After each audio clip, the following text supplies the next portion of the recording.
नाज़रीन, आपको याद होगा वो मशहूर इश्तिहार जो मीम में बदल गया था, मोदी जी ने वॉर रुकवा दी पापा, रशिया और यूक्रेन की वार। अब बिल्कुल इसी तर्ज पर अमरीकी सदर डोनाल्ड ट्रंप ने दावा किया है कि उन्होंने भारत और पाकिस्तान के दरमियान जंग रुकवाई। इस इश्तिहार का मजाक उड़ाया गया। वैसे ही वज़ीर आज़म नरेंद्र मोदी ने भी ट्रंप के इस दावे को कतई तौर पर मुस्तरद कर दिया है।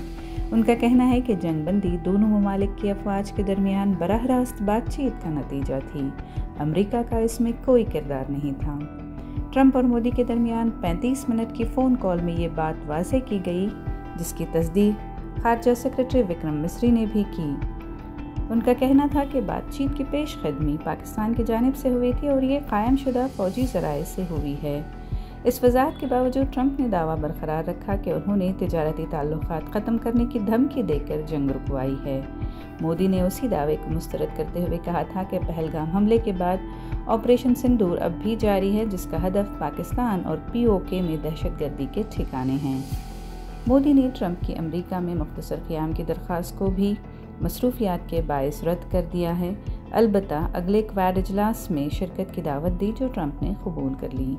दोनों रहनुमाओं ने इसराइल ईरान तनाज़ा, रूस यूक्रेन जंग और दीगर को लेकर क्वाड के किरदार पर भी बातचीत की। मोदी ने कहा कि अब दहशतगर्दी को प्रॉक्सी वार नहीं बल्कि बराह रास्त जंग समझा जा रहा है और अगर पाकिस्तान की तरफ से दोबारा कोई हमला हुआ तो उससे ज़्यादा सख्त जवाब दिया जाएगा। दूसरी जानिब G7 इजलास में भारत और कनाडा के दरमियान सिफारती कशीदगी की बर्फ भी पिघल गई है। वज़ीर आज़म मोदी और कैनेडियन वज़ीर आज़म मार्क कार्नी ने कैनानास्कीज़ में मुलाकात के दौरान हाई कमिश्नर्स की बहाली पर इत्तफाक किया और तिजारत, डिजिटल ताउन और अवामी रवाबित पर बातचीत दोबारा शुरू करने का फैसला किया। मोदी ने जमहूरियत और आज़ादी जैसे मुश्तरका अक़दार पर जोर देते हुए कनाडा से एक बार फिर मुतालबा किया कि वो अपनी सरजमीन पर खालिस्तान हामी सरगर्मियों को रोकें।